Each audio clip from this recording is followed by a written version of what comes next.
Oke, saya paham. Untuk pendapat saya mengenai hal ini cukup simpel kalau saya jelaskan, tapi sulit untuk dipahami secara lebih lanjut itu seperti apa. Tapi saya akan jelaskan ke video ini secara simpel aja.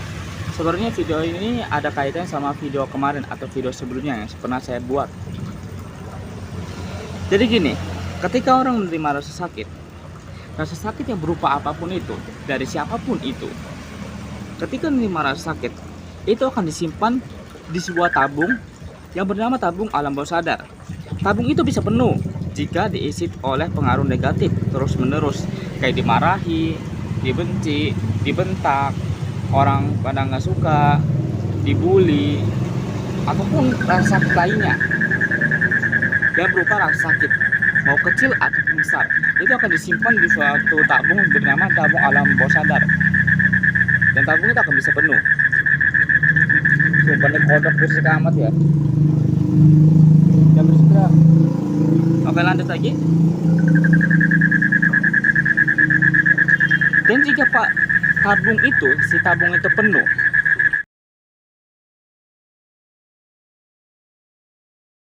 ya, ada kedua kemungkinan yang akan terjadi. Apa aja yang kemungkinan terjadi tergantung pada masing-masing orang itu seperti apa, ada kondisinya itu seperti apa, dan pengalamannya seperti apa, tergantung sebenarnya. Apa yaitu? Cuma dua pilihannya, meledak atau menularkan. Nah, saya akan bahas satu-satu. Saya mulai dari namanya yang meledak. Yang meledak dulu lah. Boom, ya. Oke, saya mulai. Jika orang lebih memilih untuk meledak, atau kondisinya ataupun jiwanya untuk milih untuk meledak, kalau meledak orangnya akan kayak kesurupan ya. Dan jika dia berantem, marah, kesal, dan lainnya, dia akan kayak harimau yang saya maksud itu bukan orangnya jadi harimau ya, itu beda jauh. Astaga, kodok, tolonglah, saya bikin konten nih, tolong jangan berisik. Udah dihambat sama motor, kodok juga iya. Astaga. Tapi lebih gede emosionalnya. Kita lanjut lagi. Tetapi lebih gede emosionalnya. Contohnya kayak dia marah, dan tabungnya dalam kondisi penuh, marahnya akan jadi 10 kali lipat, 20 kali lipat, 30 kali lipat. Itu akan lebih gede marahnya atau lebih besar. Padahal masalahnya itu nggak besar-besar amat, cuman kecil doang atau sederhana lah, harusnya bisa disaing gitu. Terus secara lebih baik-baik lagi. Tapi karena jiwanya lagi penuh, tabungnya dalam penuh, ya dia akan marahnya akan jadi lebih gede. Jadi ya harusnya marah ke Anda, misalnya Anda itu berbuat salah kepada orang ini, tapi jiwanya lagi penuh, harusnya marah kepada Anda itu 2 atau 1 ataupun 3, tapi marah kepada Anda itu 10. Nah, lapannya dari mana nih? Ya dari orang lain. Jadi ketika ada orang lain itu menyakiti dia, satulah dia dendam atau menendam gitu tuh, menendam rasa sakit itu, nggak meluarkan. Terusnya lanjut lagi ke orang lain, orang tuanya dibentak, dia tidak meluarkan tapi mendam di dalam hatinya, di dalam jiwanya. Tersimpanlah pengaruh negatif itu di dalam jiwa, terus menerus dan kayak gitu. Saat dia sedang mau marah kepada siapapun itu, marahnya akan jadi 10 kali lipat, karena marahnya itu bukan dari Anda juga gitu tuh, tapi dari orang lain yang jadi boom, lemparnya ke Anda gitu jadinya. Ya kebiasaan orang itu seperti itu, marahnya sama siapa, marahnya ke siapa gitu tuh. Padahal harusnya marahnya ke dia, tapi marahnya ke Anda gitu. Harusnya kesalnya ke orang lain, tapi kesalnya kepada Anda gitu. Jadi ya kayak gitu. Jadi kayak kesel sama Anda, marah sama Anda, itu bukan tanpa sebab. Ya karena itu dari orang lain gitu, dari orang lain yang dia terima dari rasa sakit itu, dan dia dendam. Akhirnya ya marah Anda itu jadi berkali lipat gitu, padahal masalahnya cuma kecil doang. Sama juga berantem, harusnya nggak segitu besarnya berantemnya, padahal masalahnya kecil tapi jadi besar dikarenakan tabungnya alam bawah sadarnya sedang penuh. Nah, dan saya kasih tahu lagi ya, kesurupan itu bukan berarti ulah setan. Banyak orang mengira bahwa kesurupan itu ulah setan. Enggak. Kesurupan itu ada hal tertentu. Bisa jiwa juga termasuk. Ya, jiwa termasuk juga. Jadi bukan karena setan. Saya tuh kasihan sama setan yang terus disalahin sampai kiamat tuh terus disalahin gitu. Padahal kesurupan itu bukan ulah setan terus. Ada hal lain. Jiwa juga termasuk. Jika udah penuh dan meledak, udah kayak kesurupan, tapi bukan berarti ulah setan. Saya kasihan gitu, kenapa setan harus disalahin gitu. Oke, sekarang pembahasan yang lain, kita menuju ke yang berikutnya, yaitu yang menularkan. Kalau orang lebih memilih untuk menularkan, maka tubuh akan sakit. Apa hubungannya tubuh sama jiwa? Ada, ya ada, hubungannya ada gitu.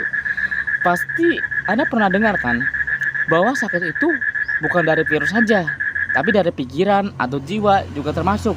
Bahkan lebih gede dari virus, sekitar 80%. Kalau virus 20% atau 15% atau 10%. Itu pendapat dokter. Tapi kalau pendapat saya itu beda lagi mengenai hal ini. Saya udah buat ya videonya tentang JVT itu ya. Anda tinggal cari aja videonya, itu ada tuh JVT. Itu Anda tonton aja videonya, itu pendapat saya dari saya. Simpelnya kayak gini, yang menularkan sebenarnya lebih baik diilustrasikan nggak sih? Coba ya. Bentar, saya akan ambil barang-barangnya, saya akan ilustrasikan kepada Anda kayak gimana gitu. Di sini ada sebuah cangkir. Dan di sini adalah sebuah air. Di sini ada airnya. Nah, saya ilustrasikan ini adalah rasa sakit. Rasa sakit yang berupa apapun itu. Dan ini adalah alam bawah sadar. Di lubung semut. Bentar. Ayo dah. Ini adalah alam bawah sadar. Anggap aja ini alam bawah sadar. Terusnya ini adalah rasa sakit. Nah, ketika ada orang yang menerima rasa sakit, tabung itu akan terisi. Misalnya rasa sakit dari pacar, nah segini. Terusnya rasa sakit dari orang tua, rasa sakit dari mantan, rasa sakit dari teman, rasa sakit dari siapapun itu. Nah, tuang terus sampai penuh. Rasa sakit dari apapun itu, rasa sakit dari siapapun itu, sampai penuh dan penuh dan penuh dan penuh, bluber. Nah, ini udah penuh ya, ini udah penuh. Nah ya, kalau udah penuh kayak gini, kan ada dua pilihan ya, menularkan ataupun apa tadi, itu meledak. Nah, kalau misalnya menularkan, apa ya? Saya butuh cangkir lagi. Astaga, saya butuh cangkir lagi. Ini aja nih. Ini aja kali ya. Tapi agak kotor sih ya. Tapi ya udahlah, ini aja. Gak ada, aku males bolak-baliknya. Nah, anggap aja ini adalah tubuh Anda. Tubuh mungkin dari gigi ataupun dari otak ataupun dari perut. Anggap aja ini adalah organ tubuh Anda ataupun organ. Nah, ketika orang atau dalam kondisinya itu memilih atau jiwanya itu memilih untuk menularkan, otomatis dianggap aja ini perut lah, jiwanya lagi penuh. Nah, jiwa ini akan ngomong ke perut, perut, saya lagi penuh nih, tolong tampung ya, tampunglah. rasa sakit ini ke perut.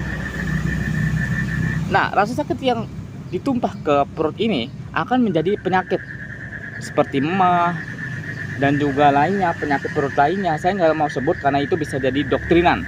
Saya akan sebut yang biasa-biasa aja lah, yang mungkin orang tuh nggak terlalu gimana-gimana gitu. Karena bagi saya itu omongan itu adalah afirmasi.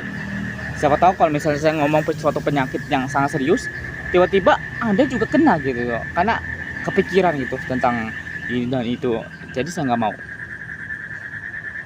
Nah seperti itu. Jadi kalau misalnya menularkan, dia akan sakit. Kenapa? Jiwa itu sama tubuh itu ada kaitannya. Kalau jiwa yang sakit, maka tubuh akan sakit. Paham sekarang ya?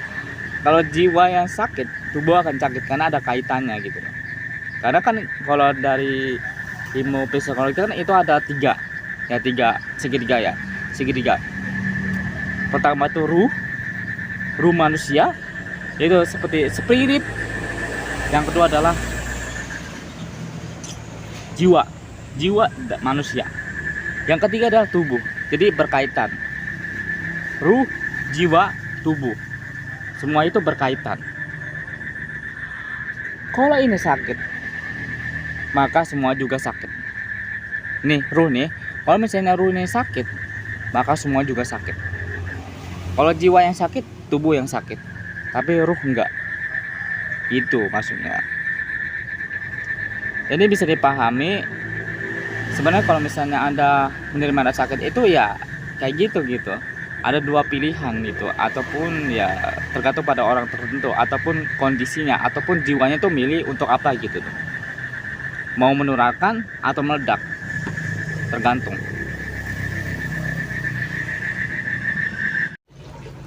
Oke, tadi adalah penjelasan tentang mengenai hal itu ya, hal orang ngomong itu penjelasannya. Dan saya udah ilustrasikan kayak gimana ketika ada orang menerima rasa sakit itu kayak gimana. Saya udah jelaskan. Ya sebenarnya pendapat orang itu berbeda-beda. Ya saya itu ini pendapat dari saya sendiri dan ilmu saya sendiri itu yang saya pelajari dari ilmu psikologi. Ilmu psikologi itu ya mengajarkan seperti itu gitu ketika ada orang menerima rasa sakit. Oke, itu aja dari saya. Semoga ilmu ini bermanfaat bagi Anda dan semuanya. Dan terima kasih udah nonton, dan terima kasih yang udah komen kayak gitu dan bisa nambah kerjaan ke saya. Oke, itu dari saya. Sampai jumpa di next video. Dadah.